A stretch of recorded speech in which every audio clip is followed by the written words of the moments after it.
এই পিপীলিকাকে আল্লাহ পাক রব্বুল আলামিন এমন মেধা দিয়েছেন, এমন বুদ্ধি দিয়েছেন, এমন মেধা দিয়েছেন, এই পিপীলিকাদের মধ্যে মানুষের মতো কিছু মিল রয়েছে।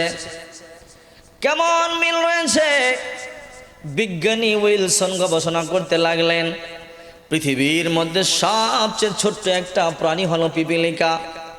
এই পিপীলিকাকে আল্লাহ সম্মান দিয়ে কেন কথা বললেন? ইয়া আইয়ুহান নামলু দুখুলু মাসাকিনাকুম। ইয়া আইয়ুহা তো বলেছেন মুমিনদের ক্ষেত্রে, আর কারো ক্ষেত্রে বলে নাই। কথা বলেন ঠিক কিনা বে ঠিক? যারা সম্মানী তাদের ক্ষেত্রে ব্যবহার করা হয় ইয়া আইয়ুহা। যেমন আল্লাহ পাক বলছেন ইয়া আইয়ুহাল্লাযীনা আমানু কুতিবা আলাইকুমুস সিয়াম। আল্লাহু আকবার। বিসমিল্লাহির রহমানির রহিম।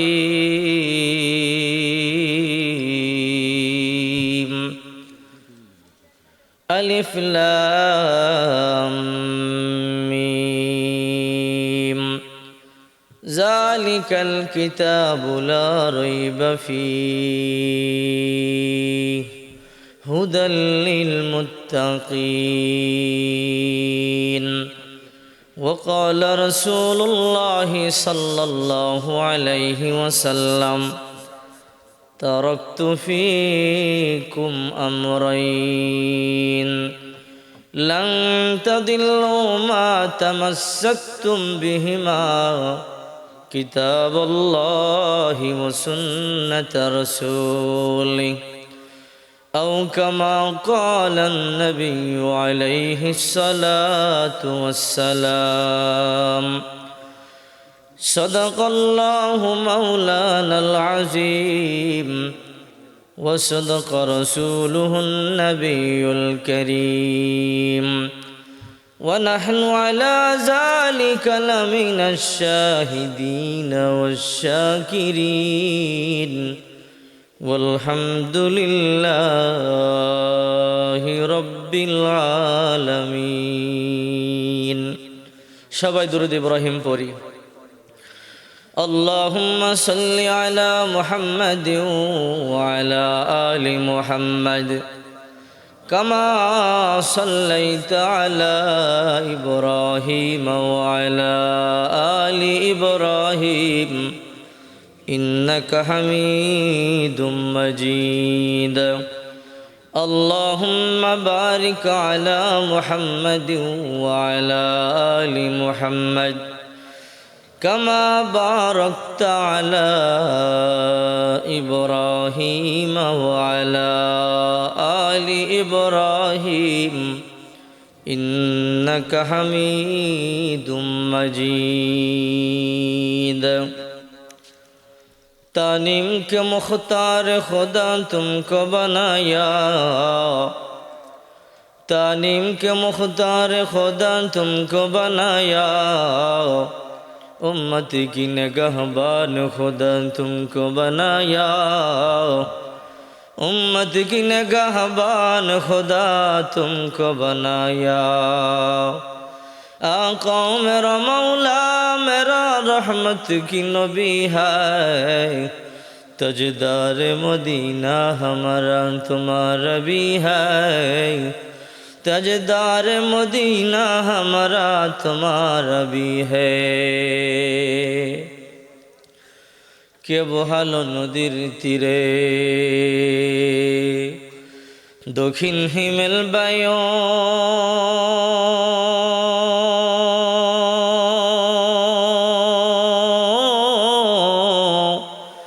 কোথা থেকে পেলি রে তুই মানুষ তোর জীবনের আয়ু? মাঠের পাড়ে কে বিছালো সবুজ শ্যামল ছবি,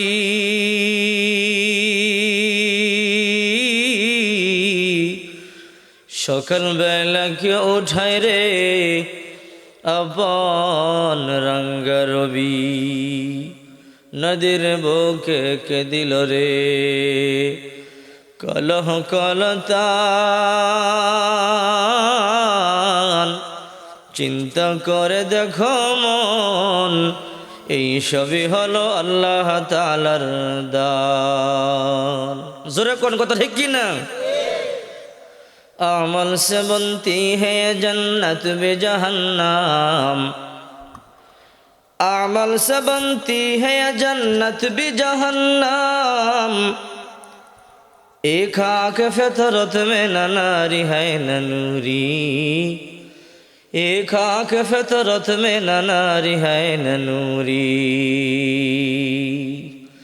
इखलास की आमल ये जन्नत की हमारा, परहेज की मकासद है जो तक़वा से हसलमंद, परहेज की मकासद है जो तक़वा से हसलमंद। बग़ैर जो आमाल हो इखलास व तक़वा, बग़ैर जो आमाल हो इखलास व तक़वा, बर्बाद तेरे जिंदगी आए होश नज़रमंद, बर्बाद तेरे जिंदगी आए होश नज़रमंद। ऐ बंदा खुदा चाहगर उनकी मुलाकात, ऐ बंदा खुदा चाहगर उनकी मुलाकात, जल्दी से बैठे सुनो हजरत की नसीहत, जल्दी से बैठे सुनो हजरत की नसीहत। तौफीक से होती है नेमत की खजीना, हर मर्द की ताकत की आवर है निशाना, हर मर्द की ताकत की आवर है निशाना। ए जीवने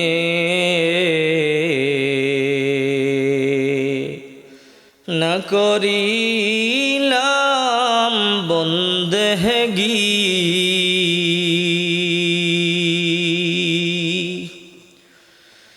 ए जीवने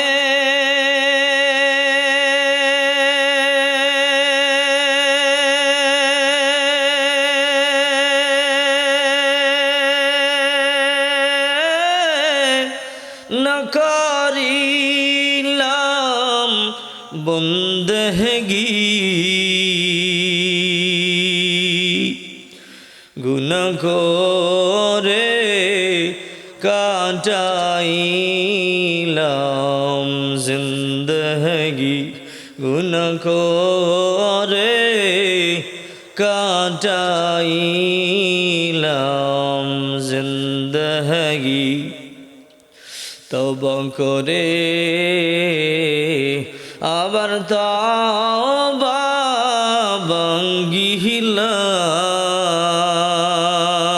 ভাঙ্গিলাম, তওবা করে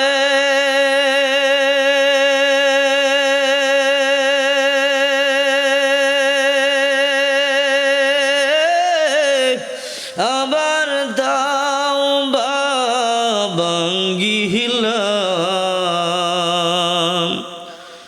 অবশেষে খাঁটি তওবা করিলাম, অবশেষে খাঁটি তওবা করিলাম। আপনি যদি মাফ না করেন বান্দারে,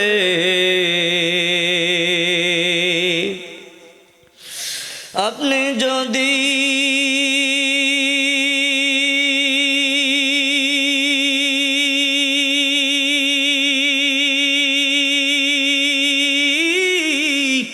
মাফ না করেন বান্দারে,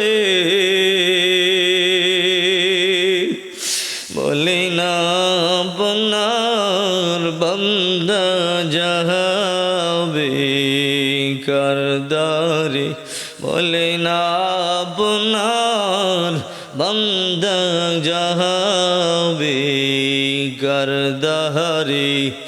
সকলেরই দরজা হইতে ফিরিয়া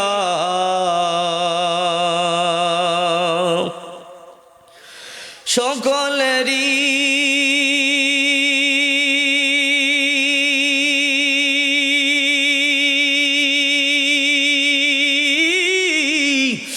দরজা হইতে ফিরিয়া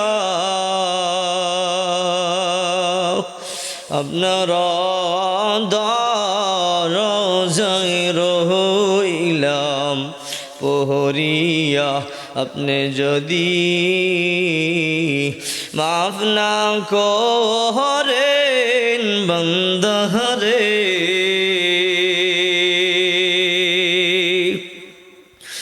আপনি যদি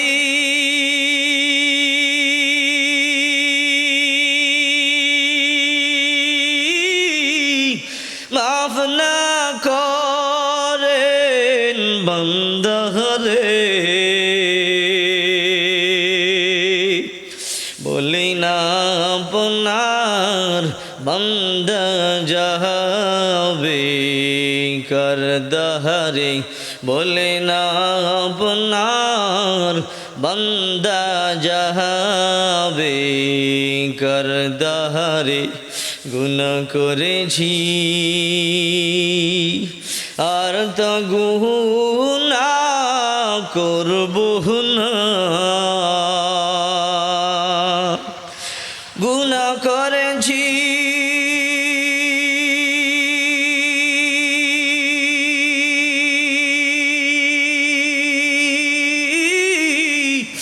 আর তো গুনাহ করব না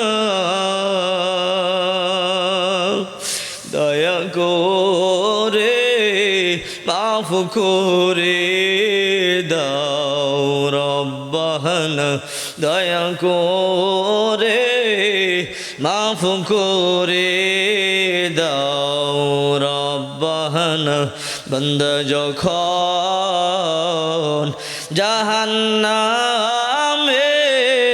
জ্বলিবে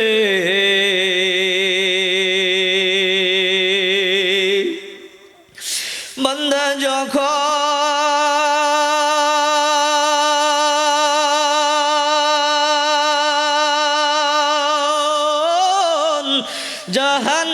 জাহান্নামে জ্বলিবে ওগো মাবুদ কেমনে চাহায়া দেখিবে ওগো মাবুদ কেমনে চাহায়া দেখিবে আয় আল্লাহ আপনি আমাদের সবাইকে মাফ করে দেন সবাই বলে আমিন ঘিলাছড়া যুব সমাজের উদ্যোগে আয়োজিত আজকের ইসলামী মহাসম্মেলনের সম্মানিত সভাপতি সাহেব প্রধান অতিথি বিশেষ অতিথিবৃন্দ মুআজ্জাজ মোকাররম জাতির মাতার মকর জাতির পথ প্রদর্শক দুরদিনে জাতির দিশাবতন্দ্র প্রহরী ওয়ারাসাতুল আম্বিয়া হযরত উলামায়ে কেরাম দূর দূরান্ত থেকে আগত আল্লাহ পাকের আশিকিন জাকিরিন শাকিরিন মুহিব্বিন মুরব্বিয়ান আইজম কলিজার টুকরা আমার যুবক বন্ধুগণ স্নেহের ছোট ভাই পর্দার অন্তরালে অবস্থানরত শ্রদ্ধেয় সম্মানিত মা ও বোনেরা মহান সৃষ্টির মহান স্রষ্টা দয়াময় আল্লাহ পাক রব্বুল আলামিনের দরবারে অসংখ্য অগণিত শুকর যে আল্লাহ পাক রব্বুল আলামিন অত্যন্ত দয়া করে মায়া করে ভালোবেসে ইহকাল জীবনে কল্যাণ পরকাল জীবনে মুক্তির সন্ধানে বেহেশতের বাগান জান্নাতের বাগান ওলামায়ে কেরামদের মজলিসে হাজার হাজার লক্ষ লক্ষ মানুষের ভিড় থেকে বাছাই করে পছন্দ করে মহাব্বত করে আপনাকে আমাকে এই মহতী জলসায় বসার তৌফিক দান করেছেন সেজন্য সুউচ্চ কণ্ঠে মহান মালিকের দরবারে শুকর আদায় করি আলহামদুলিল্লাহ লক্ষ লক্ষ কোটি কোটি তার চেয়েও বেশি দরুদ সালাম রাহমাতুল লিল আলামিন সাইয়্যিদুল মুরসালিন আফতাবে নবুয়ত ফখরে মাওজুদাত সৈয়দুল মখলুকাত আশরাফুল মখলুকাত আশরাফুল আম্বিয়া হযরতে মুহাম্মদুর রাসূলুল্লাহ সাল্লাল্লাহু আলাইহি ওয়াসাল্লামের উপর সবাই জবান ছেড়ে পড়ি সাল্লাল্লাহু আলাইহি ওয়াসাল্লাম। এই ফিতনার জমানায়, এই গুনাহের জমানায় আল্লাহ পাক আমাকে আপনাকে যেখানে বসার তৌফিক দান করলেন, ধৈর্য সহকারে বসে আছেন এখনো পর্যন্ত, এই জন্য আল্লাহর দরবারে আবারও শুকর আদায় করি আলহামদুলিল্লাহ। আল্লাহর দরবারে শুকর আদায় করতে কার্পণ্য কেন, এত আস্তে কেন? আল্লাহর সাথে কারো দুশ্মনী আছে নাকি? শুকর আদায় করেন আলহামদুলিল্লাহ। আরে আপনার মতো অনেক ইমানদার, নামাজি, 5 ওয়াক্ত নামাজি, হাজি গাজি আসতে মনে চায়, তারপরও আসতেছে না, অসুস্থ, হাসপাতালে বেডে পড়ে আছে। কথা বলেন ঠিক কিনা বেঠি? আপনাকে আমাকে আল্লাহ এনেছেন, সেজন্য শুকর আদায় করা দরকার আছে না নাই? আল্লাহ আপনাকে আমাকে সুস্থতার নিয়ামত দান করেছেন। আজকে আপনার ইচ্ছা আছে আপনি নামাজ পড়বেন, রোজা রাখবেন, ইচ্ছা আছে এই মজলিসে আসবেন, ওয়াজ শুনবেন, কিন্তু আল্লাহ যদি আপনাকে অসুস্থ বানায় দেয়, ইচ্ছা থাকলেও আসতে পারবেন না। জোরে কোন কথা ঠিক কিনা বেঠি? এই জন্য আসছেন, আল্লাহ আপনাকে নিয়ামত দিয়েছে সুস্থতার, এই জন্য আবারও শুকর আদায় করি আলহামদুলিল্লাহ। নিয়ামতের শুকর আদায় করবেন। নিয়ামতের শুকর আদায় না করলে আল্লাহ নিয়ামত নিয়ে নেবে, শুধু নিয়েই নেবেন, আল্লাহ পাক কঠিন আযাবের মধ্যে গ্রেফতার করবে। কথা ঠিক কিনা জোরে বলেন। মুসা আলাইহিস সালাম হেঁটে যাচ্ছেন, একদল হাঁস এসে মুসা পয়গম্বরের সাথে কথা বলতেছে। সুবহানাল্লাহ বলেন। একদল হাঁস প্রাণী এসে বলে, ও মুসা পয়গম্বর, কোথায় যাচ্ছেন আপনি? আমি আল্লাহর সাথে কথা বলবার জন্য যাচ্ছি। তো আল্লাহর সাথে কথা বলতে যাচ্ছেন, আমাদের একটা কষ্টের কথা, আমাদের একটা দুঃখের কথা, আমাদের একটা বেদনার কথা আল্লাহকে জিজ্ঞেস করবেন। কি তোমাদের কথা? আমরা হাঁস জাতি, পানি না থাকলে আমাদের চলাফেরা করতে খুব কষ্ট হয়, আমাদের রিজিক জোগাড় করতে খুব কষ্ট হয়, আমাদের এখন পানির সমস্যা, বৃষ্টি হচ্ছে না, খরা, অত্যন্ত কষ্টে জীবনযাপন করছি আমরা। আল্লাহকে জিজ্ঞেস করেন তো, আর কতদিন পরে আল্লাহ আমাদের প্রতি দয়া করে বৃষ্টি দেবেন? মুসা পয়গম্বর বললেন, ঠিক আছে, আমি জিজ্ঞেস করব। আল্লাহর কাছে গেলেন, ওনার প্রয়োজনীয় কথাগুলো সেরে ওই প্রশ্নটা তুলে ধরলেন। আল্লাহ, আপনার একটা মখলুকাত হাঁস, তারা আমাকে জিজ্ঞাসা করলো বৃষ্টি কবে দিবেন? অনেক কষ্ট জীবনযাপন করতেছে তারা, পানি শূন্য অবস্থায় কষ্ট হচ্ছে। আল্লাহ বৃষ্টি কবে দিবেন জানতে চায়, আমি গেলেই তো জিজ্ঞেস করবে। আল্লাহ পাক বললেন, তাদেরকে বলে দিও 40 বছর পরে বৃষ্টি হবে। সুবহানাল্লাহ বলেন। মুসা নবী আসলেন, হাঁসগুলো জিজ্ঞেস করলো, মুসা পয়গম্বর, আল্লাহকে জিজ্ঞেস করেছেন বৃষ্টি কবে দিবে? হ্যাঁ, জিজ্ঞেস করেছি। আল্লাহ পাক রব্বুল আলামিন বললেন, আজ থেকে 40 বছর পরে বৃষ্টি দিবে। সুবহানাল্লাহ বলেন। হাঁসগুলো বললেন আলহামদুলিল্লাহ। মুসা পয়গম্বর বলে, তোমরা আলহামদুলিল্লাহ বললে, তোমরা কি 40 বছর বাঁচবে? আরে 40 বছর পরে বৃষ্টি দিবে, কথা বুঝতে পেরেছ? হাঁসগুলো বলে, হ্যাঁ আমরা বুঝতে পেরেছি। তারপরেও শুকর আদায় করলে? বলে, মুসা পয়গম্বর, আল্লাহ যদি চাইতেন কিয়ামত পর্যন্ত বৃষ্টি নাও দিতে পারতেন। কথা বলেন ঠিক কি না? ও আল্লাহর পয়গম্বর মুসা, আল্লাহ যদি চাইতেন কিয়ামত পর্যন্ত বৃষ্টি দিতে না পারতেন। ও মুসা পয়গম্বর, আল্লাহ দয়া করেছেন, মায়া করেছেন, তারপরও 40 বছর পরে বৃষ্টি দিবে। ও নবী মুসা, বৃষ্টি আমরা পাইতে না পারি, কিন্তু হাঁস জাতি কিয়ামত পর্যন্ত তো থাকবে, আমাদের বংশ বিস্তার হবে, আমাদের সন্তান না পাক নাতিরা পাবে, আমাদের নাতিরা না পাক। ও মুসা পয়গম্বর, 40 বছর পরে যে হাঁসগুলো দুনিয়ায় আসবে, অন্তত তারা পানি পাবে, কষ্ট করতে হবে না। এই জন্যে আল্লাহর দরবারে শুকর আদায় করলাম আলহামদুলিল্লাহ। জেনি আলহামদুলিল্লাহ বললেন, আসমান থেকে বৃষ্টি শুরু হয়ে গেল। সুবহানাল্লাহ বলেন। মুসা পয়গম্বর আল্লাহকে বললেন, আল্লাহ, আপনি তো বলেছেন 40 বছর পরে বৃষ্টি দিবেন, এখনই দিয়ে দিলেন। ও মুসা, আমার যে হাঁস জাতি, তারা আমার উপরে এত ভালোবাসা, এত ইয়াকিন আর এত বিশ্বাস স্থাপন করেছে, তারা যে শুকর আদায় করেছে আমার উপরে খুশি হয়ে, যে আল্লাহ দয়া করে তো 40 বছর পরই দিবেন, এদের মায়া, এদের দয়া, এদের ভালোবাসায় আমার কুদরতি অন্তরে ঝোঁস মেরে গেছে, তাই 40 বছর অপেক্ষা করতে পারলাম না, সাথে সাথে বৃষ্টি দিয়ে এদের কষ্ট দূর করে দিলাম। সুবহানাল্লাহ বলেন। বান্দা যখন শুকর আদায় করে আল্লাহ বান্দার বিপদ দূর করে দেয়, সমস্যা দূর করে দেয়, আল্লাহ বান্দার চলার পথকে সহজ ও সুগম করে দেয়। সুবহানাল্লাহ বলেন। বুঝছেন? এই জন্য আল্লাহর শুকর আদায় করবেন। যে অবস্থায় থাকেন, যেখানেই থাকেন, শুকর আদায় করবেন, আল্লাহ বিপদ সারাই দিবে। সুবহানাল্লাহ বলেন।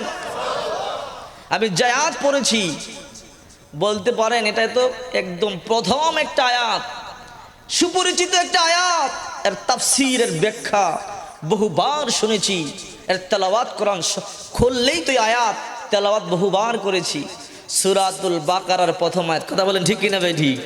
এই আয়াতটা সবার মুখস্থ আছে। কোরআন পড়ুক না পড়ুক, আম হোক আলেম হোক, অন্তত এই আয়াতটা সবার মুখস্থ। আলিফ লাম মিম যালিকাল কিতাবু লা রাইবা ফি হুদাল লিল মুত্তাকিন। কথা বলেন ঠিক কিনা ভাই? ঠিক। এই আয়াতে আল্লাহ পাক একটা চ্যালেঞ্জ ছুড়ে দিয়েছেন। হ্যাঁ পৃথিবীর মানুষ শোনো, হিন্দু বৌদ্ধ ইহুদি খ্রিস্টান মুসলিম নয়, সবাই শোনো। এমন একটা কিতাব আমি তোমাদেরকে দিয়েছি, এটা আমার কথা, আমার কালাম, এর মধ্যে বিন্দু পরিমাণ সন্দেহ নাই, বিন্দু পরিমাণ ভুল নাই। সুবহানাল্লাহ বলেন। তোমরা কিয়ামত পর্যন্ত চেষ্টা করবে এই কিতাবের মধ্যে ভুল তোমরা উদ্ঘাটন করতে পারবে না, একটা ভুল তোমরা বের করতে পারবে না। আমি আল্লাহ চ্যালেঞ্জ করে দিলাম।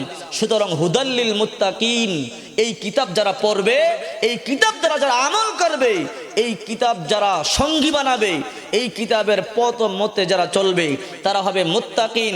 তাদের জন্য এই কিতাব হেদায়েত, আর যারা হেদায়েত প্রাপ্ত তারাই জান্নাতি। সুবহানাল্লাহ বলেন।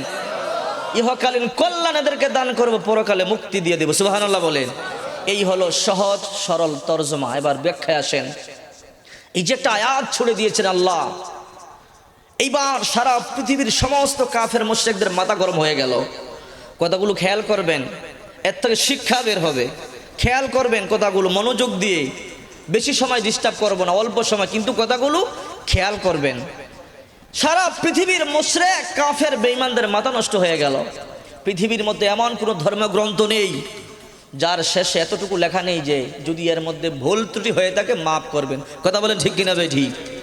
সমস্ত ধর্মগ্রন্থে লেখা ভুল হতেই পারে, কিন্তু এ কেমন একজন মালিক, এ কেমন একজন সত্তা চ্যালেঞ্জ করেছেন, এর মধ্য থেকে ভুল বের করেই ছাড়বো। নাউজুবিল্লাহ বলে। ভুল বের করবে। তাই তারা যোগে যোগে বিভিন্ন রকমের কোরআনের আয়াতগুলো থেকে ভুল বের করবার চেষ্টা তারা চালাচ্ছেন। কিন্তু আল্লাহর কি কুদরত, আল্লাহর কসম করে বলি, আজও পর্যন্ত কেউ ভুল ধরতে পারেনি, বের করতে পারেনি। সুতরাং যারাই ভুল ধরবার জন্য গবেষণা চালিয়েছে, তারাই কোরআনের ছায়াতলে এসে আল্লাহর কুদরতি কদমে মাথা নত করে মুসলমান হতে বাধ্য হয়েছে। সুবহানাল্লাহ বলে। এর মধ্যে একটা আয়াত কুরআনুল কারীমের সূরাতুন নমলের একটা আয়াত 18 নম্বর। এই 18 নম্বর আয়াতটা নিয়ে গবেষণা করেছেন এক বিজ্ঞানী, তার নাম উইলসন। সে বলে যে এই কোরআনটার মধ্যে আল্লাহ অনেক কিছুর ব্যাপারে আলোচনা করেছেন, কিন্তু এই কোরআনের মধ্যে ছোট্ট একটা পিপিলিকাকে নিয়ে আল্লাহ আলোচনা করেছেন। সুবহানাল্লাহ বলেন। পৃথিবীর সবচেয়ে ছোট্ট একটা প্রাণী, ক্ষুদ্র একটা কীট, একটা পিপিলিকা, এইটা নিয়ে আল্লাহ গবেষণামূলক আলোচনা করেছেন। বিজ্ঞানীরা এবার চেষ্টা করতেছে দেখি এই আয়াতটা থেকে ভুল বের করতে পারে কিনা। এই আয়াতে কি আছে আমরা একটু পড়ে নিই আয়াতটা। আল্লাহ তাআলা বলছেন, قالت نملة يا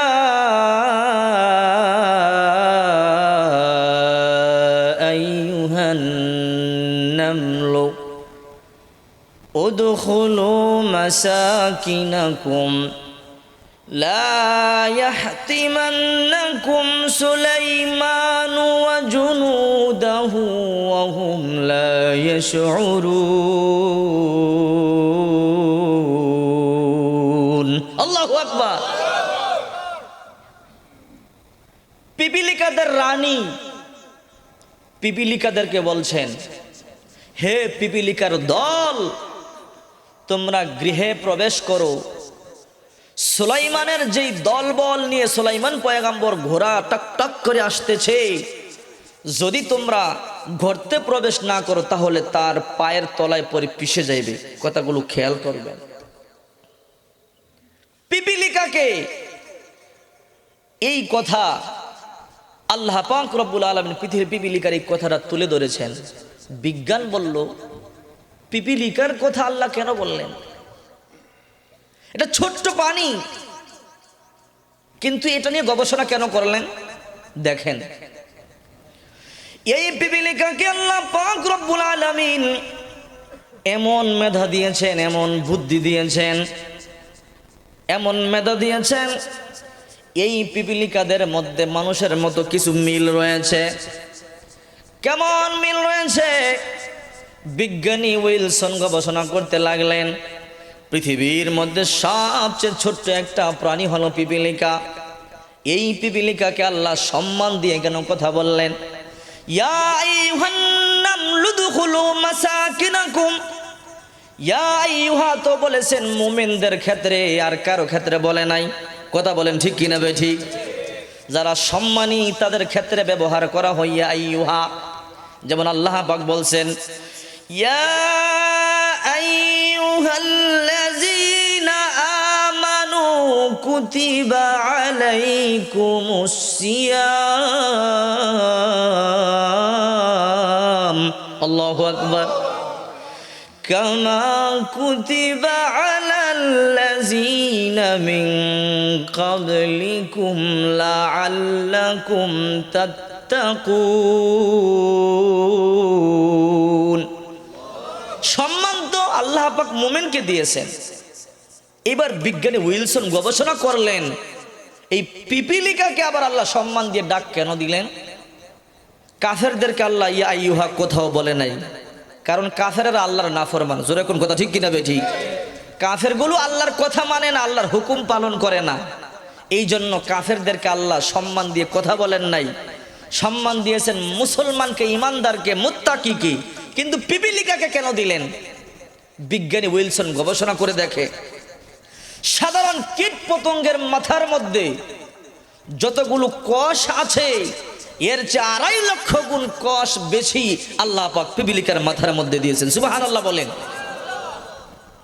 এবার বিজ্ঞানী বলে সুলাইমান আলাইহিস সালাম যখন আসতেছেন টক টক করে, কিন্তু এর আওয়াজ পিপিলিকা কেমনে শুনলেন?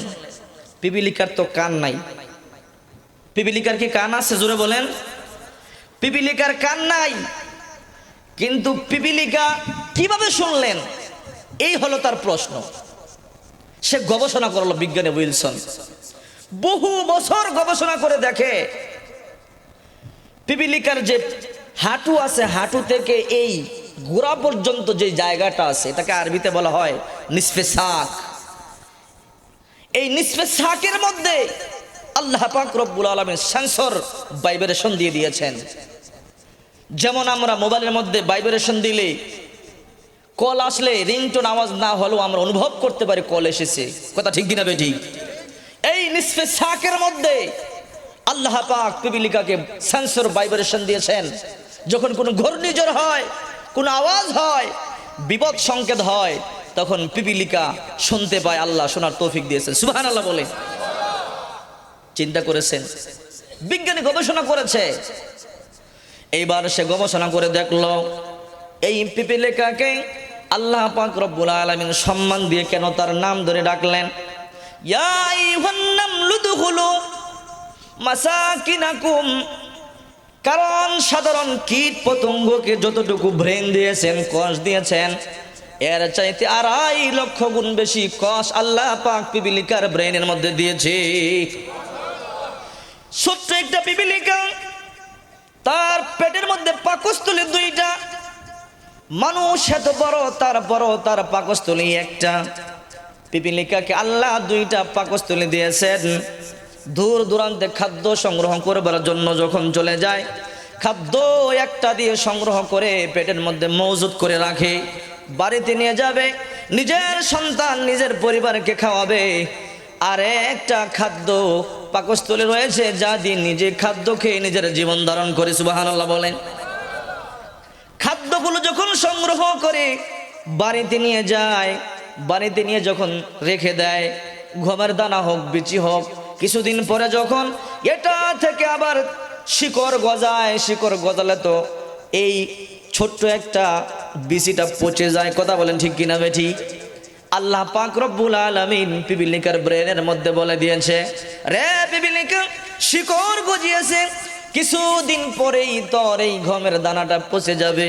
সুতরাং তোর খাদ্য যদি বাঁচাতে চাও, 30 গুণ ভারী একটা বোঝা একটা খাদ্য বহন করতে পারে, অথচ একটা মানুষ যদি তার চাইতে বেশি ডাবল একটা কিছু বহন করতে পারবে না। জোরে কোন কথা ঠিক কিনা বেঠি? একটা পিপিলিকাকে আল্লাহ এত ক্ষমতা দিয়েছে, এত ক্ষমতা দিয়েছে, একটা পিপিলিকা তার চাইতে 30 থেকে 40 গুণ ভারী একটা জিনিস সে নিয়ে অনায়াসে রান করতে পারে। সুবহানাল্লাহ।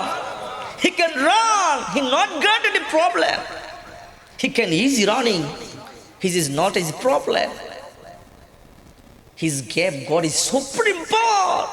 সুবহানাল্লাহ বলে আল্লাহ তাকে একটা পাওয়ার দিয়েছে। আল্লাহ পাক বলেন, তুসাব্বিহু লাহুস সামাওয়াতুস সাবউ ওয়াল আরদু ওয়া মান ফীহিন্না ওয়া ইন মিন শাইইন ইল্লা ইউসাব্বিহু বিহামদিহি ওয়ালাকিন লা তাফকাহুনা তাসবিহাহুম। সূরা বনী ইসরাইল 15 নম্বর পারা 5 নম্বর পৃষ্ঠা 3 নম্বর লাইনের 44 নম্বর আয়াত আল্লাহ পাক বলেন, শুধু পিপিলিকা নয়, পৃথিবীর মধ্যে এমন কোনো প্রাণী নাই যেই প্রাণীটা আমি আল্লাহর গোলামি করে না। সুবহানাল্লাহ বলেন। সবাই আমার গোলামি করে, সবাই আমার তাসবিহ জপে, ওয়ালাকিন লা তাফকাহুনা তাসবিহাহুম। ও মানব জাতি, তোমরা বুঝো না, তাদের ভাষা তোমরা জানো না, কিন্তু সবাই আমার তাসবিহ জপে। নদীর কলকলো ডাক, বাতাসের শো শো আওয়াজ, পাখির কুহু কুহু গান, এগুলো সবাই আমার জিকির করে। সুবহানাল্লাহ বলে। একদিন সুলাইমান পয়গম্বর উড়ে যাচ্ছেন, সমুদ্রের কিনারায় সিংহাসনটা নামিয়ে একটু রেস্ট করবেন, এমনি দেখে একটা পিপিলিকা দৌড়ি আসতেছে, মুখের মধ্যে একটা গমের দানা। সুবহানাল্লাহ বলেন। সুলাইমান পয়গম্বর দেখলেন বিশাল ব্যস্ত একটা পিপিলিকা দৌড়ে আসতেছে, মুখের মধ্যে একটা দানা দেখা যায়, গমের দানা। গমের দানাটা নিয়ে ওই যে একটা পিপিলিকা সমুদ্রের কিনারার মধ্যে এসে দাঁড়ালেন। সমুদ্রের কিনারায় দাঁড়িয়ে পিপিলিকাটা যেন কার জন্য অপেক্ষা করে, কার জন্য অপেক্ষা করে। কিছুক্ষণ পর দেখা যায় সমুদ্রের তলদেশ থেকে একটা ব্যাঙ এসে হাজির হয়ে গেছে। ব্যাঙটা এসে যখন হাজির হলো, ব্যাঙটা হা করলো, পিপিলিকাটা ব্যাঙের মুখের মধ্যে চলে গেছে। সুবহানাল্লাহ বলে। কিছুক্ষণ পর ব্যাঙটা পানির নিচে উধাও হয়ে গেল, কোথায় চলে গেল খুঁজে পাওয়া গেল না। বহুক্ষণ পরে আবার ব্যাঙটা আসলো। ব্যাঙটা এসে এই পিপিলিটাকে সমুদ্রের উপরে, সমুদ্রের কিনারার মধ্যে ছেড়ে দিল। আল্লাহর পয়গম্বর সুলাইমান ওই পিপিলিকাকে জিজ্ঞেস করতেছে, ও পিপিলিকা ভাই, তোমাকে আমি কিছু প্রশ্ন করবার যাই। পিপিলিকা বলে, আল্লাহর পয়গম্বর, কি প্রশ্ন করবার চান আমাকে খুলে বলেন। আমি দেখেছি বহু ব্যাধি ব্যস্তের মধ্যে তুমি দৌড়াইতেছিলা, মুখের মধ্যে ছোট্ট একটা গমের দানা ছিল, এই গমের দানাটা নিয়ে তুমি যখন সমুদ্রের কিনারার মধ্যে আসলা, ও পিপিলিকা, আমি দেখেছি সমুদ্রের তলদেশ থেকে একটা ব্যাঙ এসে হাজির হয়ে গেছে। ব্যাঙটা যখন হাজির হলো, ব্যাঙের মুখের মধ্যে তুমি চইলা গেলা, কিন্তু তুমি কোথায় গেলা? কিছুক্ষণ পর কোত্থেকে আসলা ও পিপিলিকা? ওইটা আমি দেখি নাই, বুঝতে পারলাম না, আমাকে একটু খুলে বলো, কোথায় গিয়েছো, কি করেছো, কোত্থেকে আসলা, আর গমের বিচিটা কোথায় রাখলা?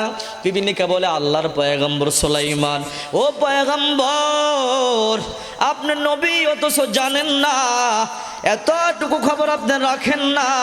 ও পয়গম্বর, সমুদ্রের তলদেশে বিশাল বড় একটা পাথর আছে, ওই পাথরের মধ্যে কিছু আল্লাহর কীট আছে, ছোট ছোট পোকা আছে, যাদের আল্লাহ চোখ দেন নাই, নিজের ক্ষমতায় খাদ্য আহরণ করতে পারে না। ও পয়গম্বর সুলাইমান, এটা আপনি খবর তো রাখেন না। আমাকে আল্লাহ বলেছে, ও পিপিলিকা, তারা খাদ্য সংগ্রহ করতে পারে না। তুমি প্রতিদিন একটা গমের দানা, প্রতি 3 বেলা 3টা দানা নিয়ে আসবা সমুদ্রের কিনারায়। আর আমি সমুদ্রের মধ্যে থেকে একটা ব্যাঙকে বলে দিলাম, হে সমুদ্রের পানি ব্যাঙ, তুমি এই পিপিলিকাটাকে খাদ্য সহ নিয়ে যাইবা সেই পাথরের কাছে। ওই মাখলুকদেরকে খাদ্য খাওয়াইয়া আবার তুমি ব্যাং পিপিলিকাটাকে তুমি সমুদ্রের উপরে ছেড়ে দিবা। আমার দায়িত্ব হলো একটা ঘুমের দানা সকালবেলা ব্যবস্থা করা, দুপুরে একটা ব্যবস্থা করা, সন্ধ্যাবেলা একটা ব্যবস্থা করে করে সমুদ্রের কিনারায় আসা। আর ব্যাঙের দায়িত্ব হলো এই ব্যাঙ নিয়ে সমুদ্রের তলদেশে চলে যাবে। ও আল্লাহর পয়গম্বর, এই ডিউটি আল্লাহ আমাকে দিয়েছেন, এই জন্য বেদি ব্যস্ত হয়ে দৌড়াইয়া সমুদ্রের কিনারায় আমি গম নিয়ে হাজির হয়েছি। সুবহানাল্লাহ বলেন। আল্লাহ পাকের তাসবিহ, আল্লাহ পাকের গোলামি সমস্ত মাখলুকাত করে এবং সমস্ত মাখলুকাতকে আল্লাহ রিজিক দেন, সমস্ত মাখলুকাতের হায়াত আল্লাহ দিয়েছে। সুবহানাল্লাহ বলেন। ইউনূস পয়গম্বর যখন সমুদ্রের মধ্যে পড়ে গেলেন, ওনাকে যখন সমুদ্রের মধ্যে নিক্ষেপ করা হলো, তখন ইউনূস পয়গম্বরকে একটা মাছে খেয়েছিল। এই মাছটাকে আরো একটা বড় মাছে খেয়েছিল। উনি পানির মধ্যে 4টা অন্ধকারে ছিলেন। কয়টা অন্ধকার? একটা অন্ধকার হলো পানির অন্ধকার, আর একটা অন্ধকার হলো আমাবস্যার অন্ধকার, আর একটা অন্ধকার হলো 2টা মাছের 2টা অন্ধকার। 4টা অন্ধকারে পড়ে উনি মাছের পেটে কতদিন আছেন জানেন না, কতদিন বিগত হয়ে গেল উনি জানেন না। উনি অন্ধকারে আছেন, অন্ধকারে থেকে থেকেই আল্লাহর ইবাদত বন্দেগী, আল্লাহর গোলামি করেন। হযরত ইউনূস আলাইহিস সালাম বহুদিন হয়ে গেল মাছের পেটের ভিতরে, কতদিন নিজেও বলতে পারে না, নিজেও জানে না কতদিন হলো। বহুদিন পর আল্লাহর দরবারে চোখের পানিগুলো ছেড়ে ছেড়ে কান্না করে বলে, ও দর মালিক, মাছের পেটের মধ্যে কতদিন হলো আমি বলতে পারি না, শুধু অন্ধকার দেখি, সূর্য কখন উঠে সূর্য কখন অস্তে যায় এটাও আমি বুঝি না। আল্লাহর কাছে কান্না করে বলে, মালিক আমি জানতে চাই আমি এখন কোথায় আছি। আল্লাহ বলে, ইউনূস তুমি যে দেখলা তোমাকে একটা মাছে খাইছে? বলে হ্যাঁ। বলে, ইউনূস তুমি তো পড়ে দেখো নাই, ওই মাছটাকে আরো একটা মাছে খাইছে। সুবহানাল্লাহ বলেন। আল্লাহর পয়গম্বর বলে, ও আল্লাহ আমি জানতে চাই আমার আশেপাশে আর কতজন মানুষ আছে। আল্লাহ বলে, ইউনূস তুমি কোনো মানুষ, তোমার আশেপাশে কোনো মানুষ নাই, আমি জানতে চাই আমি এখন কোথায় আছি। আল্লাহ বলে, ইউনূস তুমি এখন সমুদ্রের তলদেশে আসো। বলে, আল্লাহ কি বলেন? বলে, হ্যাঁ তুমি 2টা মাছের পেটের মধ্যে আসো, সমুদ্রের তলদেশে আসো। তুমি যে সমুদ্রের তলদেশে আসো, মাছটা একদম মাটি ঘেঁষে ঘেঁষে চলতেছে। ইউনূস বলে, আল্লাহ জানতে চাই আমার আশেপাশে আর কোনো মানুষ আছে কি না। আল্লাহ বলে, ইউনূস তোমার আশেপাশে কোনো মানুষ নাই, কোনো মানুষ নাই। ও রব্বুল আলামিন তাহলে আমাকে বলে দেন কে আপনার নামের জিকির করে? এই সমুদ্রের তলদেশে আপনার নামের কোটি কোটি শব্দ জিকির শুনতে পাই। আল্লাহ আল্লাহ নামের জিকির করে, কে আপনার নামের জিকির করে আমাকে একটি খুলে বলেন। আল্লাহ বলে, ইউনূস তোমার আশেপাশে কোনো মানুষ নেই, কোনো মানুষ নাই, তো জিকির কে করে? বলে, তোমাকে যেই মাছটা খেয়েছে এই মাছটাকে আরো একটা মাছে খেয়েছে। ওই মাছটা মাটির তলদেশ দিয়ে মাটির সাথে ঘেঁষে ঘেঁষে হাঁটতেছে, আর সমুদ্রের ছোট্ট ছোট্ট বালুকণাগুলো মাছের গায়ের মধ্যে লাগতেছে। ওই যে বালুকণাগুলো মাছের গায়ের মধ্যে লাগতেছে, ও ইউনূস এই বালুকণাগুলো আমি আল্লাহ আল্লাহ নামের জিকির করে ওই আওয়াজগুলো তোমার কানের মধ্যে পৌঁছতেছে। সুবহানাল্লাহ বলেন। আল্লাহ পাক বলেন, তুসাব্বিহু লাহুস সামাওয়াতুস সাবউ ওয়াল আরদু ওয়া মান ফীহিন্না ওয়া ইন মিন শাইইন ইল্লা ইউসাব্বিহু বিহামদিহি ওয়ালাকিন লা তাফকাহুনা তাসবিহাহুম। এমন কোন প্রাণী নাই, আসমানে নাই, জমিনে নাই, তামাম পৃথিবীর মধ্যে এমন কোন পানি আর বস্তু নাই যেই বস্তুটা, যেই প্রাণীটা আমি আল্লাহর জিকির করে না। সুবহানাল্লাহ বলে। কাফের মুশরিকগুলো দিন দিন কোরআন থেকে ভুল ধরবার চেষ্টা করতেছে, আর আস্তে আস্তে কোরআনের ছায়াতলে এসে ঈমান গ্রহণ করতেছে। সুবহানাল্লাহ বলেন।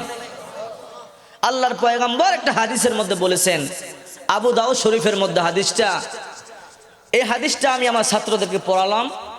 হাদিসটা যখন ছাত্র জমানায় পড়েছি এতটা বুঝে আসে নাই, কিন্তু বিশ্বাস করেছি যে আল্লাহ রসুল হাদিস যা বলেছেন তা সত্য। হাদিসের মধ্যে রসুল বলেছেন, ইন্না তাহতাল বাহরি নার ওয়া তাহতান নারি বাহর। রসুল বলেছেন সমুদ্রের নিচে, পানির নিচে আগুন আছে, আবার বলেন আগুনের নিচে আবারও পানি আছে। সুবহানাল্লাহ বলেন। যখন হাদিসটা পড়েছি তখন চিন্তা হলো যে সমুদ্রের পানির নিচে কিভাবে আগুন থাকে, তো নিভে যাবে, ঠিক কিনা জোরে কোন? আবার এই আগুনের নিচে আবারও সমুদ্র আছে, আগুন আছে, এই আগুনের নিচে আবারও সমুদ্র আছে, কি করে সম্ভব হয়? কিন্তু বিশ্বাস করেছি পয়গম্বর বলেছে। কথাটা ঠিক না বে ঠিক? কয়েকদিন আগে যখন আমি ময়মনসিংহে মাহফিলে গেলাম, এক চায়ের দোকানে চা খেতে বসলাম, বিশাল বড় টেলিভিশন ছেড়ে দিয়েছে। চায়ের দোকানে আর কিছু থাক না থাক, বসার জায়গা না থাক, মাশাআল্লাহ টেলিভিশন একটা থাকে। যেরকম কথা ঠিক কিনা বে ঠিক? টেলিভিশনের মধ্যে ন্যাশনাল জিওগ্রাফিক্স নামে একটা চ্যানেল ছেড়ে দিল। এর মধ্যে দেখলাম আটলান্টিক প্রশান্ত মহাসাগরের মধ্যে আগুনগুলো ফুটে ফুটে উঠতেছে। সুবহানাল্লাহ বলে। আমি জিজ্ঞেস করলাম, এটা কি সত্যি? হ্যাঁ হুজুর সত্যি, মাঝে মাঝে এই সমুদ্রের মধ্যে আগুন দেখা যায়, আগুনের স্ফুলিঙ্গগুলো দেখা যায় উতলে উতলে উঠে। তখন কোরআনের আয়াত আর হাদিস মনে পড়ে গেল। আল্লাহ বলেছে, ওয়াইদাল বিহারু ফুজ্জিরাত ওয়াইদাল বিহারু সুজ্জিরাত, আমি সমুদ্রকে উত্তাল করে তুলবো, সমুদ্রে আগুন জ্বালিয়ে দেব। রাসূল তো বলেছেন সমুদ্রের নিচে আগুন আছে। রাসূল বলেন সমুদ্রের নিচে যদি আগুন না থাকতো তাহলে সাগরের পানিগুলো বরফে পরিণত হতো, আর বরফ হলে সমুদ্রের মাছগুলো মরে যেত, আর মানুষ পানির অভাবে মরে যেত। কথা বলেন ঠিক কি না? চিন্তা করেছেন? এরপরে বলেছে রাসূল, ওয়াতাহাতান নারি বাহর, এই আগুনের নিচে আরো একটা পানির সাগর আছে। বর্তমান বিজ্ঞানী রিসার্চ করে দেখে, আরে দুনিয়ার সাগরের সবচেয়ে গভীরতা হলো মাত্র 11 কিলোমিটার, আর সাগরের নিচে আগুন, আগুনের নিচে আরেকটা যে সাগর আছে, রাসূল বলেছে ওই সাগরের গভীরতা হলো 400 থেকে 600 কিলোমিটার। সুবহানাল্লাহ বলেন। বিজ্ঞানীরা গবেষণা করেছে এখন, আর রাসূল বলেছে প্রায় 1400 বছর আগে। এই রিসার্চ দেখে বিজ্ঞানী মুসলমান হয়ে গেছে। সুবহানাল্লাহ বলেন। আল্লাহ কোরআনে বলেছেন বিজ্ঞান এখন রিসার্চ করতেছে কোরআন, আর দিন দিন মুসলমান হচ্ছে। আল্লাহ বলেন, ওয়ালাউ ফাতাহনা আলাইহিম বাবান ইলাস সামাই ফাযাল্লু ফীহি ইয়ারুজুন, যদি কোনো কালে কোনো দিন আমি তোমাদের জন্য আসমানের দরজা খুলে দেই, আর যদি তোমরা উপরে উঠতে থাকো, কিছু দূর উঠার পরেই তোমরা বলবে লাকালু ইন্নামা সুক্কিরাত আবসারুনা, আমরা আমাদের চোখের জ্যোতি হারিয়ে ফেলেছি, সেখানে অন্ধকার। এই কথাটা আল্লাহ 1400 বছর আগে বলেছেন। কিন্তু কয়েক বছর আগে নীল আর্মস্ট্রং চাঁদের দেশে গিয়েছে কিনা জোরে বলেন? তারা চাঁদের দেশে গিয়েছে, 200 কিলোমিটার আসমানের উপরে যখন উঠলো, উঠেই তারা এই শব্দটা ব্যবহার করেছেন, we loss our eyesight, how can possible, what can I do. আরে আমরা তো আমাদের চোখের জ্যোতি হারিয়ে ফেললাম। আল্লাহ তো 1400 বছর আগেই বলছিল যে তোমরা যদি উপরে উঠো দেখবে অন্ধকার, তোমরা বলবে আমাদের জ্যোতি হারিয়ে ফেলছি। বিজ্ঞানী এখন রিসার্চ করেছে এবং উপরে গেছে আসমানে চাঁদের দেশে গিয়ে, সেখানে একটা গান শুনতে পেল, সুন্দর গান, আল্লাহু আকবার, আল্লাহু আকবার, সুবহানাল্লাহ বলেন। তারা বলে গান, তারা বলতেছে উই আর লিসেনিং দাও music, nice song we are listening, who singer we can not find out him, আমরা তো তাকে খুঁজে পাচ্ছি না, কে, আমরা তো তাকে দেখি নাই। তারা যখন আসমান থেকে নামলো, চাঁদ থেকে নামার পরে তারা যখন আমেরিকার এক গলি দিয়ে যাচ্ছিল, তখন সেই আজানের আওয়াজটা শোনা যাচ্ছে। সুবহানাল্লাহ বলেন। তারা তখন বলতেছে উই ফাইন্ড আউট হিম, তাকে আমরা পেয়েছি, চলো। তখন তারা মসজিদের মধ্যে গিয়ে দেখে এক মুয়াজ্জিন আজান দিতেছে। সুবহানাল্লাহ বলেন। তাকে বললো, তুমি আজান দিচ্ছ, তুমি কি গান গাচ্ছ? আরে তুমি এই গান গাচ্ছ, তোমার গান তো আমরা আসমানে সেই চাঁদের দেশে শুনেছি। সুবহানাল্লাহ বলেন। তখন বলতেছে আমাদের পয়গম্বর বলেছেন আমরা যখন আজান দেই, এই আজান শুধু চাঁদে নয়, সূর্যে নয়, আল্লাহর আরশে আজিম পর্যন্ত পৌঁছে যায়। সুবহানাল্লাহ বলেন। তারা মুসলমান হওয়ার জন্য চেষ্টা করেছেন, মুসলমান কেউ বলে হয়েও গিয়েছে, যার কারণে এদেরকে হত্যা করা হয়েছে। আরে যারা দিন দিন গবেষণা করতেছে কোরআন ও হাদিস, তারা মুসলমান হয়ে যাচ্ছে, কারণ আল্লাহ বলেছে জালিকাল কিতাব লা রাইবা ফি, এর মধ্যে বিন্দু পরিমাণ সন্দেহ নেই, বিন্দু পরিমাণ ভুল নেই। জোরে কোন কথা ঠিক কিনা বেঠি? যারাই ভুল ধরবার জন্য এসেছিল এবং এসছে এবং চেষ্টা করতেছে, তারাই এই কোরআনের ছায়াতলে এসে আল্লাহর কুদরতি কদমে সাজদায় পড়ে মাথা নত করে আল্লাহর দরবারে মুসলমান হতে বাধ্য হয়েছে। সুবহানাল্লাহ বলে। রাসূল হাদিসে বলেছিলেন ইজা ওয়াকা যুবাবু ফি শারাবি আহাদিকুম ফালইয়াগমিসহু সুম্মা লিয়ানজিহু ফাইন্না ফি জানাহাইহি দাআন ওয়াল উখরা শিফাআ। বুখারী শরীফের 3290 নম্বর হাদিস। আবু হুরায়রা রাদিয়াল্লাহু তাআলা আনহু বলেন, রাসূল বলেছেন, যদি তোমাদের কোনো খাদ্য দ্রব্যে, পানীয় দ্রব্যে মাছি পড়ে যায়, মাছি, এই মাছিটা পুরা চুবিয়ে দিবে, এরপরে উঠায় ফেলে খাবে। মাছিটাকে না চুবিয়ে দিয়ে তোমরা খেও না। কেন? মাছিটা যখন পানির মধ্যে পড়ে যায়, তার একটা ডানা মাছি পানির মধ্যে চুবিয়ে দেয়, ওই ডানার মধ্যে থাকে জার্ম, জীবাণু, ওইখানে জীবাণু থাকে, রোগ থাকে। আর মাছির আরেকটা ডানার মধ্যে রয়েছে শেফা, সে ওইটা ডুবায় না।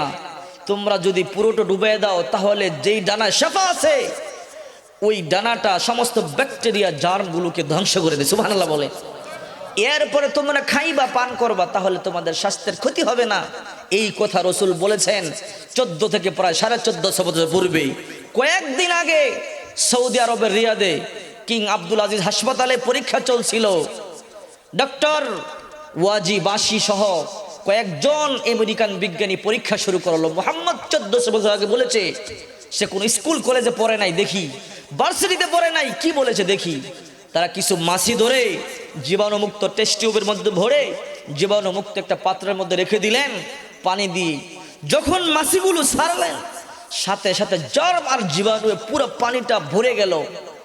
আর কিছুক্ষণ পর যখন তারা মাছিগুলোকে পানির মধ্যে চুবিয়ে দিলেন, চুবিয়ে যখন তারা মাছিগুলো উপড়ে ফেললেন, সাথে সাথে সমস্ত কোটি কোটি জার্ম, ব্যাকটেরিয়া, সমস্ত রোগ জীবাণুগুলো সাথে সাথে ধ্বংস হয়েছে। সুবহানাল্লাহ বলেন।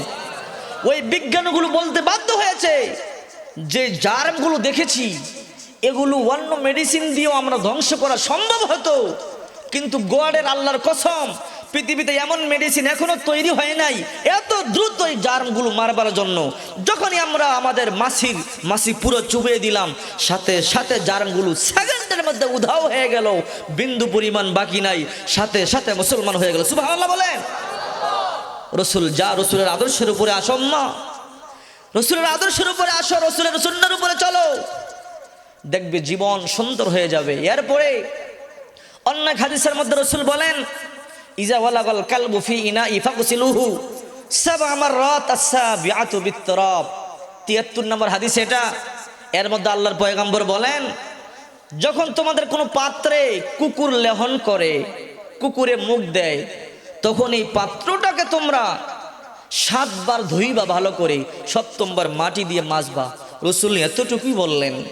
জার্মানের বিজ্ঞানী মর্নিং ওয়াকিং করতেছে, সকালবেলা সে দৌড়াইতেছে, সে দৌড়ানোর মধ্যে একটা কাগজের টুকরা পেল ছোট্ট, এর মধ্যে হাদিসটা লেখা। হাদিসের অর্থ সে বুঝেন নাই, তার ভাষা ইংরেজিতেও লেখা, ইংরেজিতেও সে বুঝে।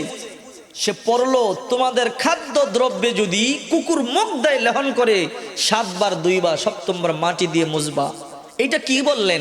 এমন কথা তো জিন্দগিতেও শুনি নাই। আরে ব্যাকটেরিয়া যদি হয়, জার্ম যদি হয়, জীবাণু যদি হয়, ধুইবার জন্য কত সোপ মেডিসিন বের হয়েছে, ব্লিচিং আবিষ্কার হয়েছে, we can use that. But what happen, who say news, কে বললো এটা? সে কয়, I want to find out him. দেখতে যে বাড়িতে চলে গেছে, বাড়িতে গিয়ে কুকুরকে আনলেন, কুকুর এনে পাত্রের মধ্যে ছেড়ে দিলেন। কুকুর যখন পাত্রে লেহন করলেন, তখন এই পাত্রটা সে 6 বার ধুইলেন, ব্যাকটেরিয়া যায় না। 7ম বার যখন ভালো করে ধুইলেন মাটি দিয়ে, 7ম বার যখন ভালো করে মাটি দিয়ে মুছলেন, সাথে সাথে সমস্ত ব্যাকটেরিয়া জীবাণুগুলো চলে গেল। সুবহানাল্লাহ বলেন। সাথে সাথে মুসলমান হয়ে গেছে। এটা হলো রসুলের আদর্শ। আল্লাহ যা বলেছেন, রসুল যা বলেছেন, তা সত্যতার প্রমাণের জন্য এতটুকু যথেষ্ট। আমেরিকার আরেকটা বলছি, দেখেন বাস্তব ঘটনা। আমেরিকার এক হসপিটালে আমাদের বাংলাদেশের এক বোন বাচ্চা প্রসব করেছে। তো ওই ডক্টর USOVBR তার হসপিটালে যখন বাচ্চা প্রসব করেছে, মা সন্তানটাকে সে সাথে সাথে ডান কাঁধে শোয়া দিল। শোয়া দেওয়ার পরে ডক্টর USOVBR সে বলল, what happened, that is strong matter, how can you know? এটা কিভাবে তুমি বুঝলো? এটা আশ্চর্য ব্যাপার, তুমি কেন তোমার বাচ্চাকে ডান কাঁধে শোয়া দিলা? কি তুমি এর মধ্যে ফায়দা কি, লাভ কি, কেন তুমি ডান কাঁধে শোয়াইলা? মহিলা বলতেছে, আজ থেকে 1400 বছর আগে আমাদের পয়গম্বর বলেছেন, তোমরা যখন বিছানায় শুইবা ডান কাতে শুইবা, ইজা আতাইতা মাদু জাকা ফাতাওয়াদ্দা ওযুআকা লিস-সালাত সুম্মা তাজিআলা শিক্কিকা আল-আইমান। তোমরা যখন বিছানায় যাইবা ওযু করো, নামাজের ওযুর মতো, আর ডান কাতে শুয়ে পড়ো। ওই ডাক্তার বলল, কি হয় ডান কাতে শুইলে? কয়টার পাম্পিং ভালো থাকে, রক্তের প্রেসার ভালো থাকে, ফুসফুসি কাজ ভালো করে। ডাক্তার বলে, এটা তো আমরা সায়েন্সে পেয়েছি, মুহাম্মদ কারো কাছে পড়ে নাই, মুহাম্মদ কোনোদিন কোনো পাঠশালায় যায় নাই।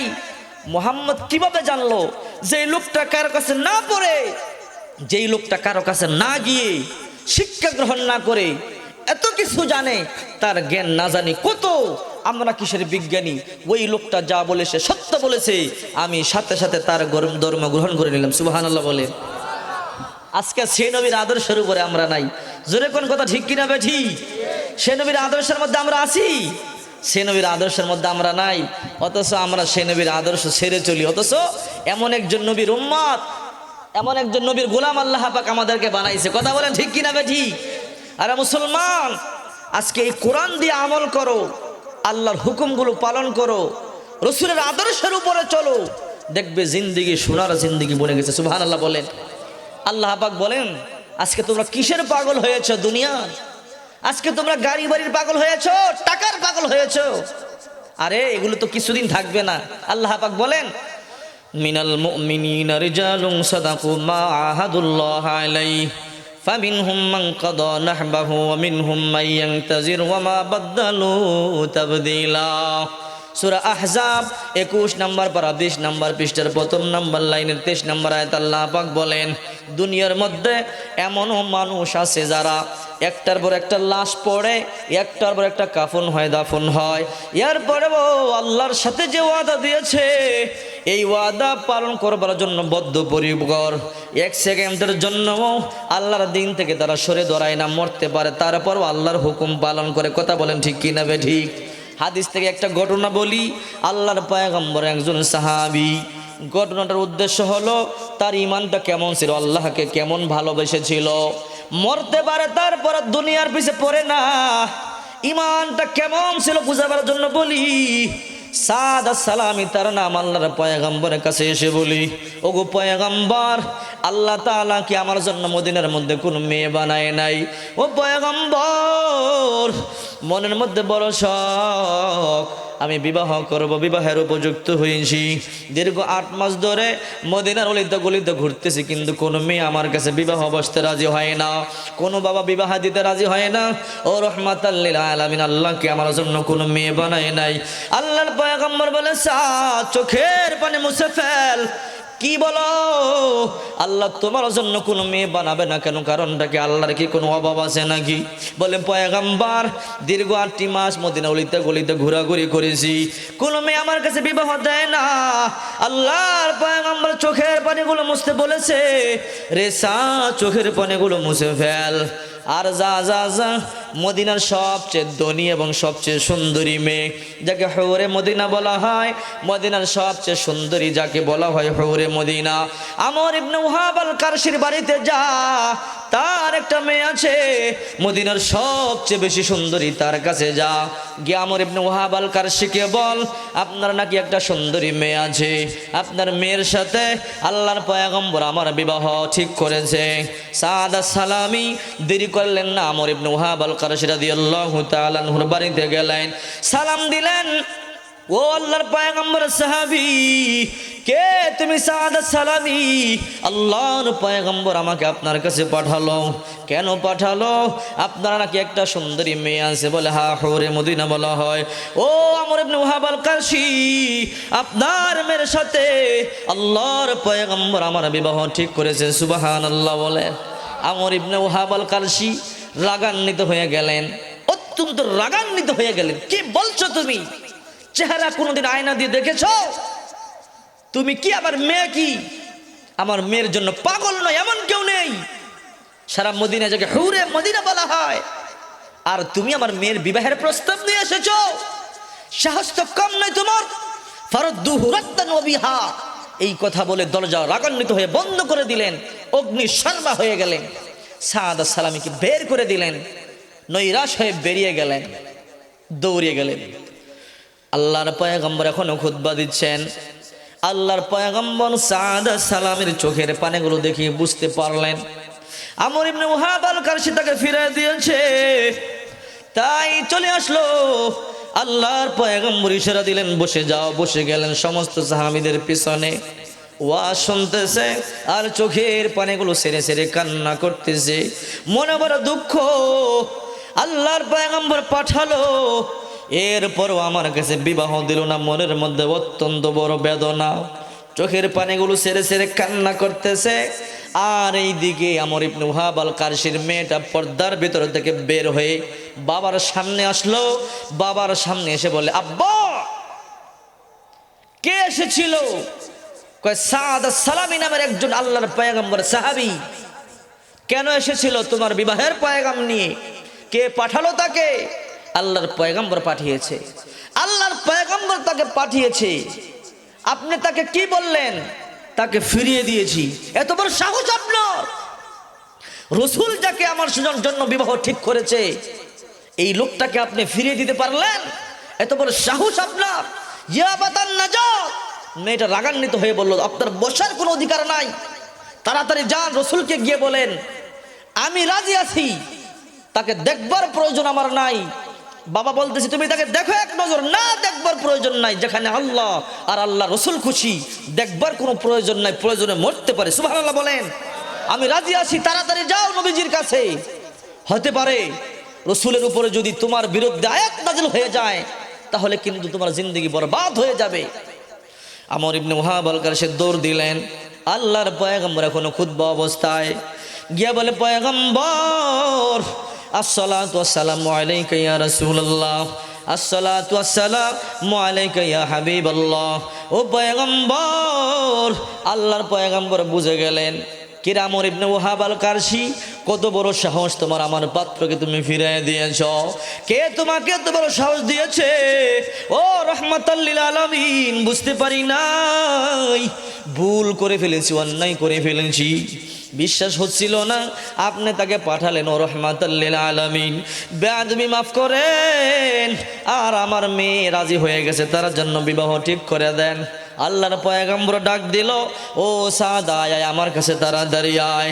আল্লাহর পয়গম্বর ডাক দিয়েছে।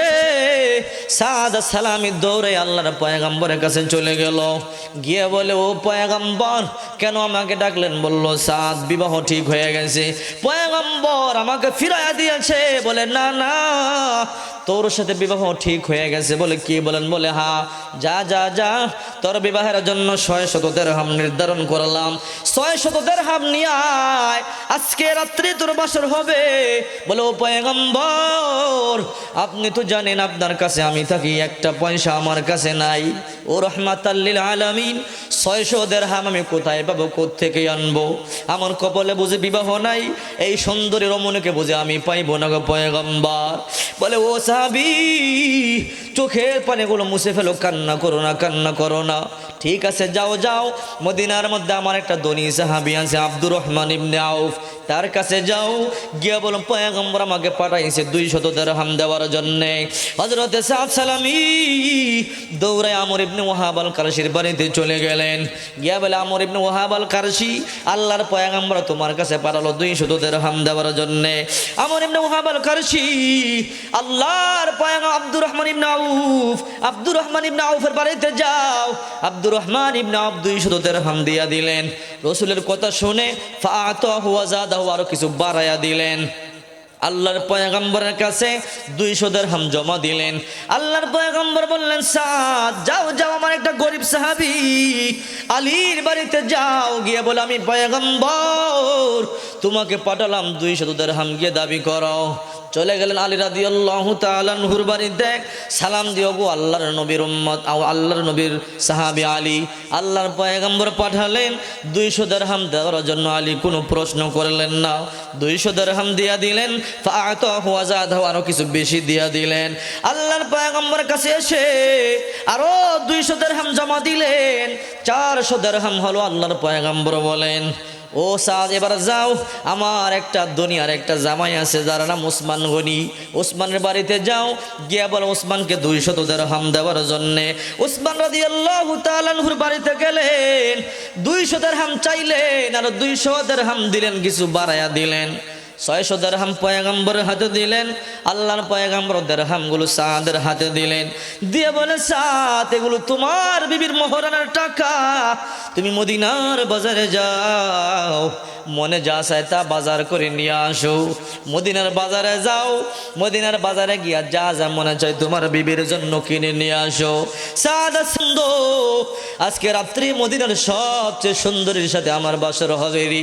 চলে গেল মদিনার বাজারে, মদিনার বাজারে গিয়ে করে লাইন, চোখ ধাঁধানো জিনিসগুলো দেখতেছে কোনটা আমার বিবিকে ভালো মানাবে, কোন চুড়িটা আমার বিবির হাতে দিলে সুন্দর লাগবে, কোন হার আমার বিবির গলায় দিলে ভালো লাগবে, কোন শাড়িটা আমার বিবিকে পরালে ভালো লাগবে দেখতে লাগলেন।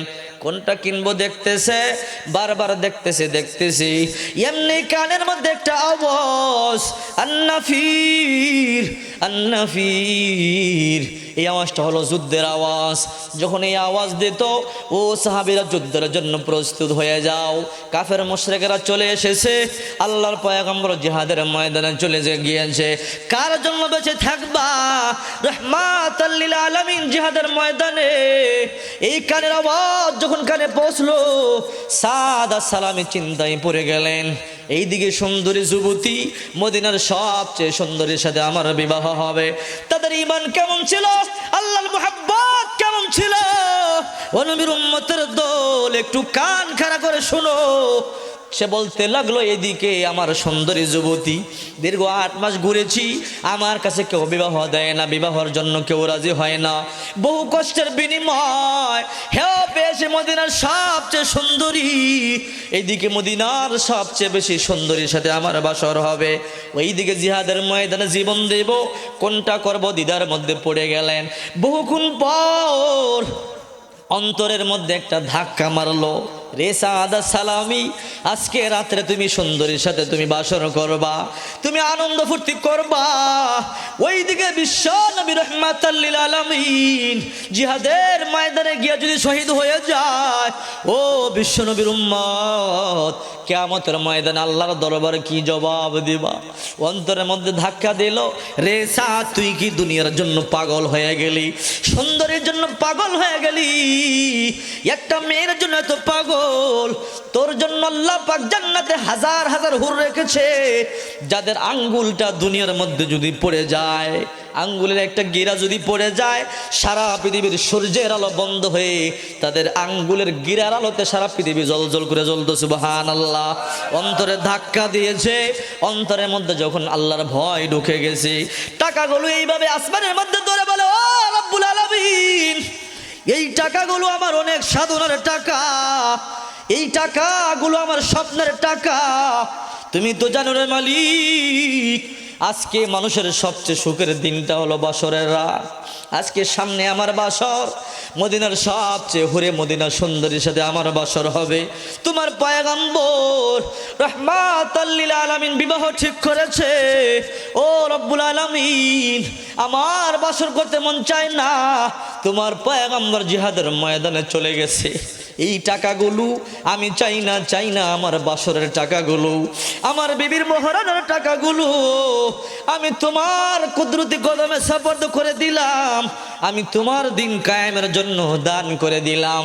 এই টাকাগুলো নিয়ে এবার স্বর্ণ গহনার দোকানে নয়, অস্ত্রের দোকানে গেলেন, ঢাল কিনলেন, তরবারি কিনলেন, মাথার জন্য হেলমেট কিনলেন, জামা কিনলেন, যুদ্ধের ময়দানে ছুটলেন, যুদ্ধের ময়দানে জোরে চলে গেলেন, যুদ্ধের ময়দানে গিয়ে যুদ্ধ শুরু করে দিলেন।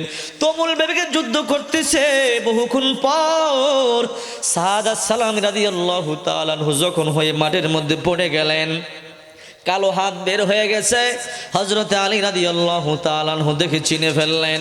আলী বলে, ও পয়গম্বর, আপনার সাহাবী ওই যে সাদ, দেখা যায় মাটির মধ্যে পড়ে পড়ে ঘোরাঘুরি করতেছে, জখম হয়ে গেছে। রাসূল বলে, আলী রে, সাদকে পাঠালাম বিবাহ করবার জন্য, বাসর করবে, সে মোহরানার টাকা দিয়ে পাঠালাম, মদিনার বাজারে গিয়ে বাজার করবে, সে যুদ্ধের ময়দানে আসবে কেন? বলে হ্যাঁ পয়গম্বর, তার হাত থেকে চিনে ফেলেছি। রসুল বলে আলী তাড়াতাড়ি যাও, সাদ আর সালামকে আমার কাছে নিয়ে আসো। আল্লাহর নবীর সাহাবী হযরত আলী দৌড়ে চলে গেলেন সাদ আর সালামের কাছে। গিয়ে দেখে সাদ আর সালামে কাতরাইতেছে, দুই হাতে ধরে আল্লাহর পয়গম্বরের কাছে নিয়ে আসলেন। আল্লাহর পয়গম্বরের কোলের মধ্যে সাদের মাথাটা রাইখা দিলেন। আল্লাহর পয়গম্বর বিশ্ব নবী রাহমাতাল লিল আলামিন নিজের হাত দিয়ে সাদের মুখের বালুগুলো মুছা দিলেন। আর আল্লাহর পয়গম্বর চোখের পানিগুলো ছেড়ে ছেড়ে কান্না করতেছেন। চোখ থেকে যেন মুক্তার ধারার মতো টপ টপ করে পানিগুলো ঝরতেছে। আল্লাহর পয়গম্বর বলে সাদ, আজকে তোর বাসর রাত, মদিনার সবচেয়ে সুন্দরীর সাথে বাসর হবে, তোরে পাঠালাম বাসর করবি, এখানে কেন এলি? বলে ওগো পয়গম্বর, আজকে আপনি যুদ্ধের ময়দানে চলে আসলেন, ও রাহমাতাল লিল আলামিন, আপনি যুদ্ধ করবেন, আপনি যদি শহীদ হন আর আমি যদি বাসর করি, ও পয়গম্বর, আল্লাহ যদি আমাকে জিজ্ঞাসা করে কিয়ামতের ময়দানে কি জবাব আমি দিব? রাহমাতাল লিল আলামিন এমন একটা হুরে মদিনা নয়, এমন একটা হুরে মদিনা নয়, এমন কোটি কোটি হুরে মদিনা যদি আমার না দেওয়া হয়, ও পয়গম্বর, আল্লাহর কসম করে বলি, আর আপনি জিহাদের ময়দানে চলে যাবেন গো নবী, আল্লাহর কসম করে বলি, আমি সাদা সালামি বাসর করতে পারবো না। আল্লাহর পয়গম্বর চোখের পানি সেরে সেরে কাঁদে, আর সাদা সালামি ইন্তেকাল করলেন। কিছুক্ষণ পরেই আল্লাহর পয়গম্বর হাসতেছে, যেন হাসি থেকে মুক্তার দানাগুলো ঝরতেছে। আবার কিছুক্ষণ পরেই আল্লাহর পয়গম্বর চেহারা মোবারকটা ঘুরায় ফেললেন। যুবক একজন সাহাবী হযরত আবু লুবাবা রাদিয়াল্লাহু তাআলা আনহু দাঁড়ায় বলে, ও পয়গম্বর, ও রাহমাতাল লিল আলামিন বিশ্বনবী, আপনাকে কিছু প্রশ্ন করবার যাই।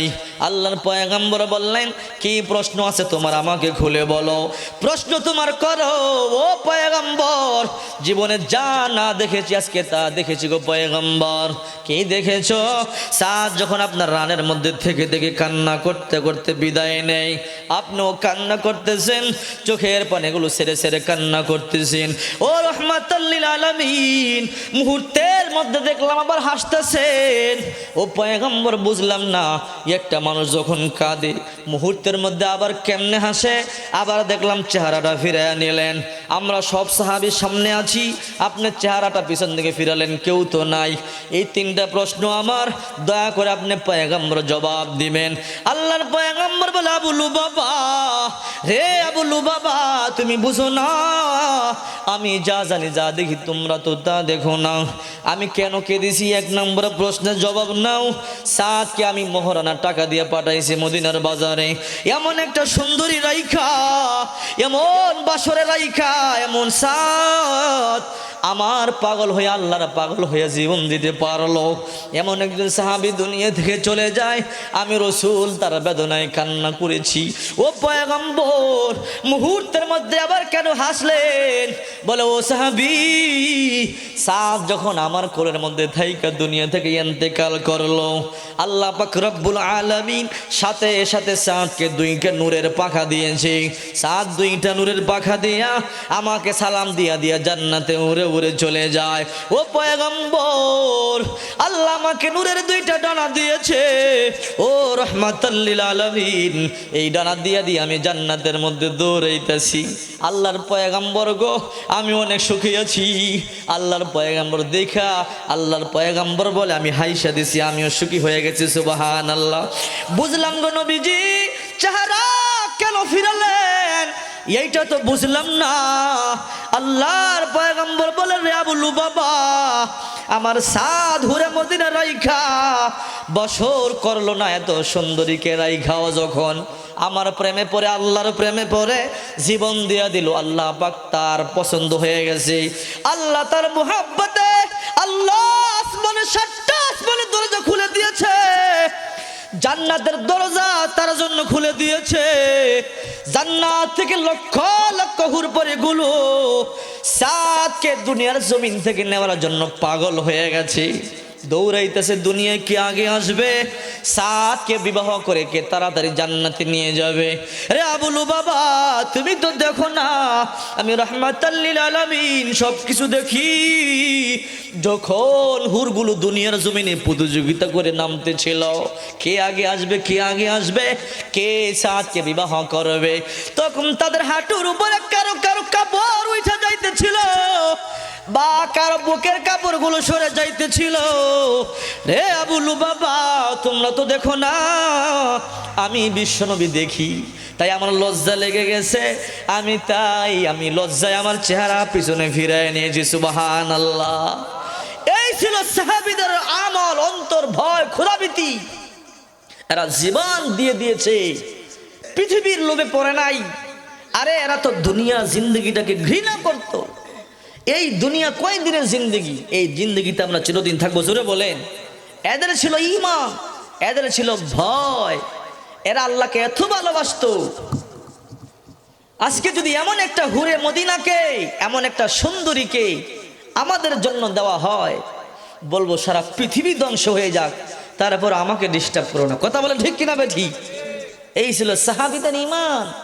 সাহাবীদেরকে আল্লাহ এত ঈমান দিয়েছে, আর আজকে আমরা আল্লাহর গোলামি করি না, নামাজ পড়তে মন চায় না। কথা বলেন ঠিক কিনা বেঠি? নামাজের কাছেও যাই না। যদি বলি ভাই নামাজ পড়ো, কেউ উঠবেন না, কিছুক্ষণের মধ্যে শেষ করে দোয়া করে দেব। যদি বলি ভাই নামাজ পড়ো, নামাজ পড়তে মন চায় না, বলে না কাপড় ভালো না। কথা বলেন ঠিক কিনা বেঠি? আসলে তোর কপাল ভালো না। আজকে আলমারি ভর্তি কাপড়, সুকেশ ভর্তি কাপড় আছে, যদি বলি নামাজ পড়ো, নামাজ পড়তে রাজি হয় না। জোরে বলেন কথা ঠিক কিনা বেঠি? বিবাহের জন্য 1 সপ্তাহ পরে বিবাহের অনুষ্ঠানে যাবে, বন্ধুর এঙ্গেজমেন্টে যাবে, মুসলমানের দাওয়াতে যাবে, 1 সপ্তাহ আগে মার্কেট থেকে কাপড় কিনে ইস্ত্রি করে রাখে। কিন্তু কপাল পোড়া, তাকে যে বানাইলো, যার খাদ্য খাও, যার আলো বাতাস গ্রহণ করো, অথচ তার কুদরতি কদমে সেজদা দেওয়ার জন্য একটা জামা তোর হয় না। জোরে কোন কথা ঠিক কিনা বেঠি? আরে সাহাবীদের ইতিহাস দেখো কেমন করে নামাজ পড়েছে। সমস্ত সাহাবীরা বিচার দেয়, ও পয়গম্বর, আপনার একজন সাহাবী তলহা, সে নামাজ শেষ করে দৌড়িয়ে চলে যায়, আপনার কথা শোনে না, ওয়াজ শোনে না। আপনি আসরের পরে ওয়াজ করেন, ফজরের পরে ওয়াজ করেন, আমরা শুনে শুনে আমল করি, সে শোনে না, দৌড়িয়ে চলে যায়। শুধু তা নয়, এবং সবার শেষে আছে। সমস্ত সাহাবীরা যখন বিচার দিল, আল্লাহর পয়গম্বর বললেন ঠিক আছে চলো একদিন ফজরের পরে আমরা তলহার বাড়িতে যাই। আল্লাহর পয়গম্বর সাহাবীদেরকে নিয়ে তলহা রাদিয়াল্লাহু তাআলা আনহুর বাড়িতে গেলেন। তলহার বাড়িতে গিয়ে দরজার বাইরে থেকে আল্লাহর পয়গম্বর ডাকতেছেন, ও তলহা, আমি বিশ্ব নবী রাহমাতাল লিল আলামিন তোমার বাড়িতে এসে গেছি, দরজা খুলে দাও, সাহাবীরা আমার সাথে আছে, তোমার সাথে কথা বলবো। তলহা রাদিয়াল্লাহু তাআলা আনহু দরজা খুলে না, দরজা বন্ধ। আল্লাহর পয়গম্বর বহুক্ষণ ডাকলেন, কিন্তু দরজা খোলে না, দরজা বন্ধ, দরজা খোলে না। বহুক্ষণ পরে তলহা রাদিয়াল্লাহু তাআলা আনহু দরজা খুললেন। আল্লাহর পয়গম্বর বলে, তলহা, আমি পয়গম্বর বহুক্ষণ ধরে তোমার দরজার বাইরে দাঁড়ায় দাঁড়ায় তোমার ডাকতেছিলাম, তুমি কি আমার ডাক শোনো নাই? রে তলহা, সমস্ত সাহাবীরা বলে, প্রতিদিন তুমি নামাজ পড়তে সবার শেষে যাও, আবার নামাজ পড়ে সবার আগে চলে আসো, কারণটা কি বলো? তলহা রাদিয়াল্লাহু তাআলা আনহু চোখের পানি ছেড়ে দিয়ে বলে, পয়গম্বর, ও রাহমাতাল লিল আলামিন, আপনি যখন আমাকে ডাকতেছিলেন পয়গম্বর, আপনি তো জানেন না আমার ঘরের মধ্যখানে আমি একটা বিশাল বড় গর্ত করেছি, এই গর্তের মধ্যে আমি আর আমার বিবি থাকি গো নবী। ও রাহমাতাল লিল আলামিন, আমার বিবির আর আমার মিলে 2 জনের মাত্র একটা কাপড়। আমি যখন মসজিদে দৌড়ে নামাজ পড়বার জন্য যাই, আমার বিবি বলে, স্বামী গো তাড়াতাড়ি কিন্তু নামাজ পড়ে আসবেন। ও স্বামী গো, আপনি যদি আসেন এই কাপড় পরে আমি নামাজ আদায় করব। আপনি আস্তে আস্তে যদি আমার মৃত্যু হয়ে যায়, কিয়ামতের ময়দানে আল্লাহ বলবে, নামাজ কেন পড়লা না? ও স্বামী গো, তাড়াতাড়ি নামাজ পড়বেন, নামাজ পড়ে দেরি করবেন না, তাড়াতাড়ি আসবেন, কাপড় দিবেন, আমি নামাজ পড়ব। ও রাহমাতাল লিল আলামিন, তাই আমি প্রতিদিন সবার শেষে মসজিদের মধ্যে যাই, ও পয়গম্বর আপনার ইমামতিতে নামাজ আদায় করি। নামাজ শেষে তাড়াতাড়ি দৌড়ে চলে আসি গো নবী। কেন আসি জানেননি? আমার বিবির এসে কাপড়টা দিয়ে আমার বিবি নামাজ আদায় করে। আমার মনের মধ্যে সন্দেহ হয়, যেতে যেতে দেরি হয়ে গেলে বিবি নামাজ না পড়া যদি মারা যায়, আল্লাহ আমাকে ধরবে। তলহা, কেন দেরি করলি, কাপড়টা দিতে পারলি না? ও বিশ্ব নবী, ও রাহমাতাল লিল আলামিন, এই জন্য আমি দৌড়ে চলে আসি গো নবী। আর আজকে যখন আমি আপনি ডাকতেছিলেন আমার দরবারে এসে, আমার ঘরের দরজা ডাকতেছেন ও পয়গম্বর, তখন আমার বিবি নামাজ আদায় করতেছিল। আপনি এদিকে ডাকতেছেন আর বিবি আল্লাহর সাথে কথা বলতেছে। বিবি নামাজের মধ্যে রত আছে, বিবিকে ডাকও দিতে পারি না রে বিবি, তাড়াতাড়ি কাপড়টা দি। পয়গম্বর ডাকতেছেন, আপনার প্রথম ডাকে শুনেছি জবাব দেই নাই, কেন জবাব দিলা না? ও রাহমাতাল লিল আলামিন, জবাব যদি দিয়া দেই আপনি ভাববেন জবাব দেওয়ার পরেও তলহা কেন এখনো আসে না। পয়গম্বর বিবি নামাজ আদায় করলো, নামাজ শেষ করে তাড়াতাড়ি আপনার কাছে চলে আসলাম। ও পয়গম্বর, বেয়াদবি মাফ করেন, আমার ভুলগুলো আপনি মাফ করে দেন। মনের মধ্যে বড় সন্দেহ গো নবী, আমরা তো জাহিলি জমানার লোক, জীবনে আমল করতে পারি নাই, ইবাদত করতে পারি নাই, জীবনের বহু সময়টা চলে গেছে নাফরমানের মধ্যে। আজকে আপনার মাধ্যমে ঈমান পেয়েছি গো নবী। ও পয়গম্বর, আল্লাহ যদি কিয়ামতের ময়দানে ধরে, রে তলহা জিন্দেগির প্রথম কি কাজে ব্যয় করেছো? জাহিলি যুগের মানুষ আমি, আল্লাহর দরবারে কি জবাব দিব? ভয় অন্তরের মধ্যে ভয়। তাই আমার বিবি আর আমি, ও রাহমাতাল লিল আলামিন, সারাক্ষণ আল্লাহর গোলামি করি। নবী বলে, তলহা এত কষ্টে আছো কেন, আমাকে তুমি বললা না? কেন আমারে বললা না? বলে, পয়গম্বর আপনাকে বলি নাই, কারণ কষ্ট করে ইবাদত করলে আমার আল্লাহ কবুল করবে। ও রাহমাতাল লিল আলামিন, এই জন্য আপনাকে বলি নাই, ভুল মাফ করে দিবেন। আল্লাহর পয়গম্বর হাত উঠালেন, বলে, আল্লাহ আমার তলহারে তুমি জান্নাতের সার্টিফিকেট দিয়া দাও।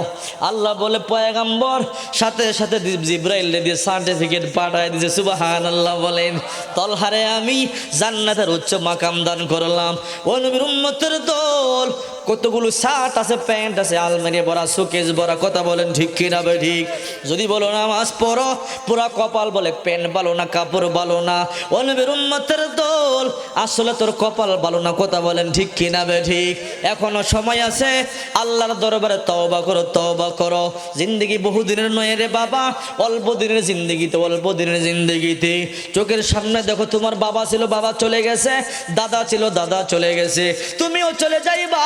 কত বন্ধুদের সাথে ক্রিকেট খেলেছো, কত বন্ধুর সাথে ফুটবল খেলেছো, চলে গেছে। হাতে ধরি, পায়া পড়ি, এখনো সময় আছে, তওবা করো, আল্লাহর হুকুমগুলো পালন করো, 5 ওয়াক্ত নামাজ পড়ো, নবীর আদর্শের উপরে চলো, সুন্নতের উপরে চলো।